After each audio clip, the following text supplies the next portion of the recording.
여러분에게 두 가지 선택권이 있다고 가정을 해볼까요? 먼저 5억으로 투썸플레이스를 창업하는 것, 그리고 2억으로 홍콩 반점을 창업하는 것. 여러분이 돈을 많이 벌고 싶다면 어떤 걸 선택하시겠습니까? 제가 상담을 하다 보면 카페를 하고 싶어 하거나 이미 하고 있는 분들을 많이 만나게 되거든요. 그런데 저를 찾아오시는 분들 대부분은 돈을 많이 벌고 싶다고 하세요. 저는 그럴 때마다 의아해서 이렇게 질문을 던집니다. 아니, 돈을 많이 벌고 싶다면서 왜 카페 창업을 하시죠? 그럼 사장님들이 하는 말씀이 비슷해요. 물량사가 많이 남는다고 해서요.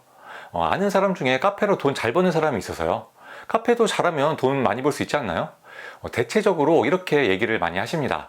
그런데 이건 카페 창업을 하는 이유가 아니죠.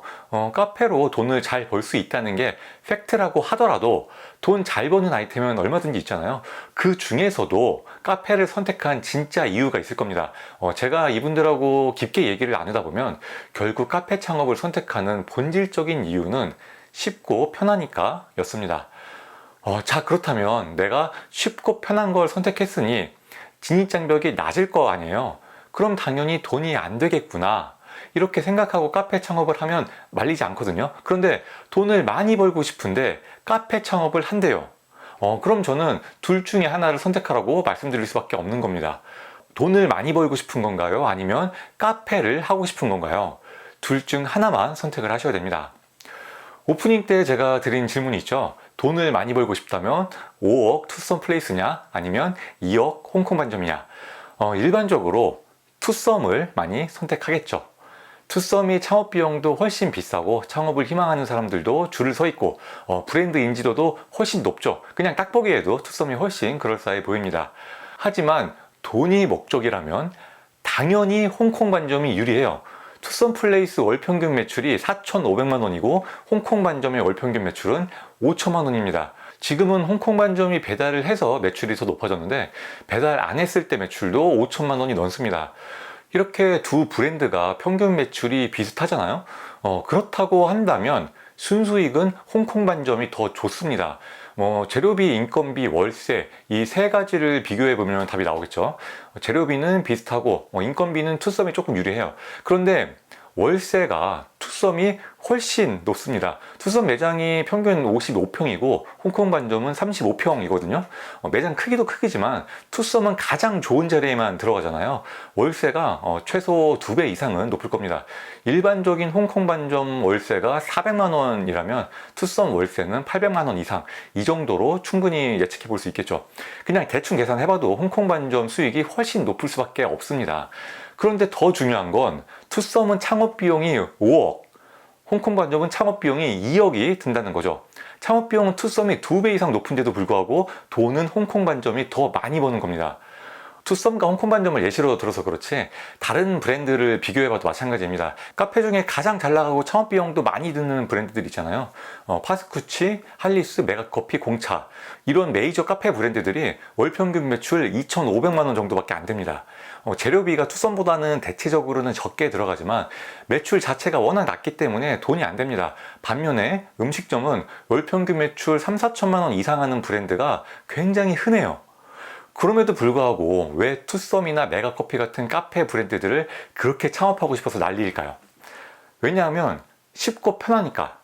더 정확하게 표현하자면 쉽고 편해 보이니까 입니다. 사실 카페를 제대로 하려면 일반적인 음식점보다 훨씬 더 높은 수준의 기술이 필요합니다. 엄청난 레드오션 속에서 날고기는 경쟁자들과 한정된 메뉴로 승부를 해야 되기 때문이죠. 만약에 우리나라의 모든 음식점들이 다 김치찌개집이라고 가정을 해보자고요. 그런데 내가 거기서 또 김치찌개집을 창업한다고 해봐요. 김치찌개를 얼마나 잘 만들어야 할 것이며 분위기나 서비스도 얼마나 끝장나게 만들어야 되겠어요. 카페가 그런 입장인 겁니다. 커피는 다 비슷비슷한데 거기에서 살아남으려면 얼마나 깊은 수준의 기술이 필요하겠어요. 이것이 팩트이지만 우리가 카페 창업을 한 발 떨어져서 본다면 사실 쉽고 편해 보이기는 하죠. 솔직히 모든 사람들이 홍콩 반점보다는 투썸에서 일을 하고 싶어 하잖아요. 그러다 보니까 카페 창업으로 수요가 몰리는 것도 당연한 일이고요. 그런데 그렇게 경쟁자가 많으면 당연히 돈이 안 됩니다. 경쟁자가 많아도 보통 많아야죠. 세상에서 가장 경쟁이 심한 게 카페입니다. 그러니까 카페가 기본적으로 돈이 안 된다는 사실을 먼저 인정해야 돼요. 그래야 그 다음 스텝을 밟을 수가 있는 겁니다. 그렇다면 카페는 무조건 하면 안 되는 것이냐? 물론 그렇진 않고요. 카페 창업을 꼭 하고 싶다면 두 가지 선택이 있습니다. 첫 번째 선택, 돈에 대한 욕심을 버린다.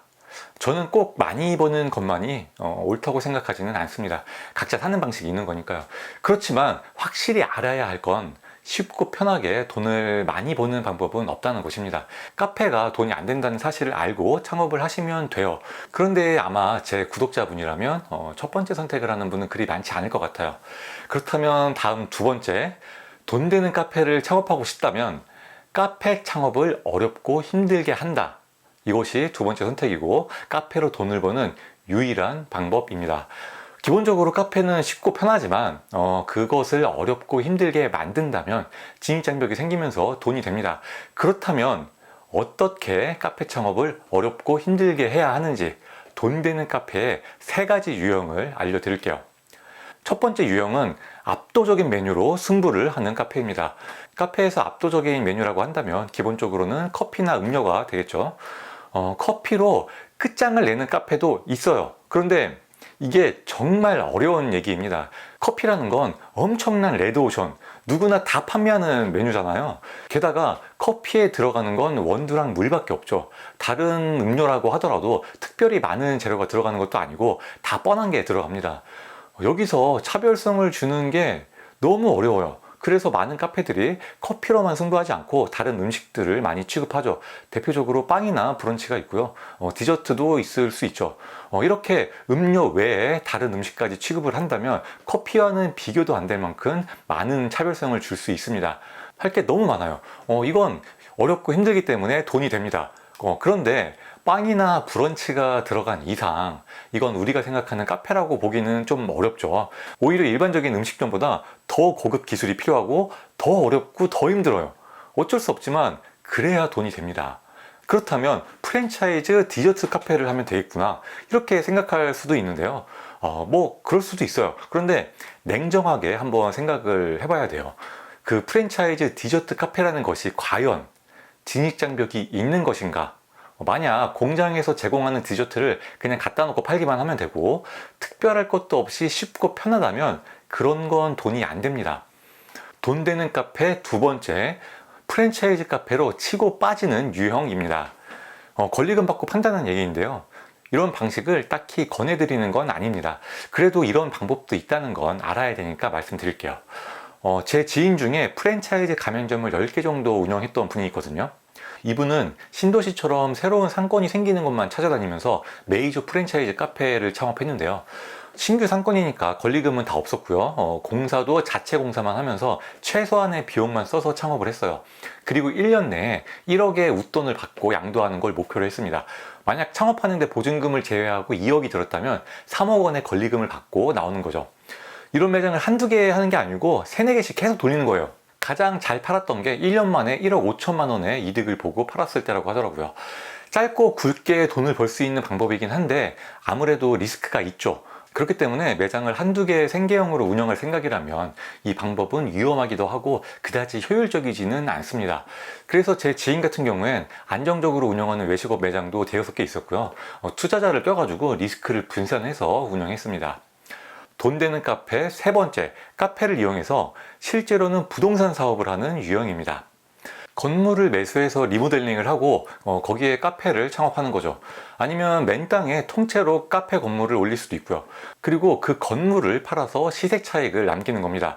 저도 지금 꼬마 빌딩을 사서 들어가는 걸 고려하고 있는데요. 저는 일식집을 하니까 일식집을 1층에만 넣을 수 있거든요. 2층, 3층까지 직원이 커버하려면 동선이 너무 비효율적이잖아요.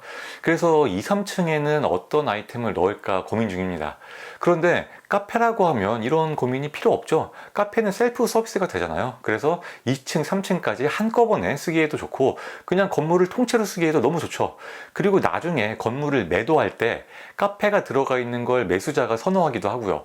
그래서 부동산 사업하기에는 카페만 한 게 없습니다. 세 가지 유형 다 너무 어렵죠. 참 창업이라는 게 그래요. 힘들고 어려워야 돈이 됩니다.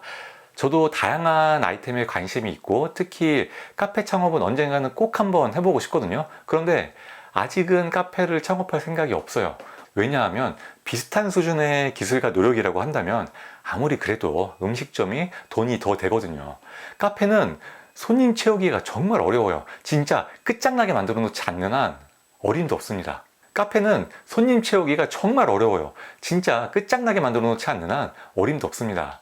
그래서 저도 카페 창업은 제 실력을 더 키우고 자본도 더 여유가 있을 때 하는 게 맞을 것 같더라고요. 여러분도 카페 창업에 관심이 있다면요, 다른 어떤 아이템보다도 더 어렵고 힘든 작품을 만들어내야 한다는 생각을 먼저 하시고요. 어떻게 하면 그 작품 안에 나만의 특별한 기술을 녹여 넣을 수 있을지 충분히 고민을 해보시기 바랍니다.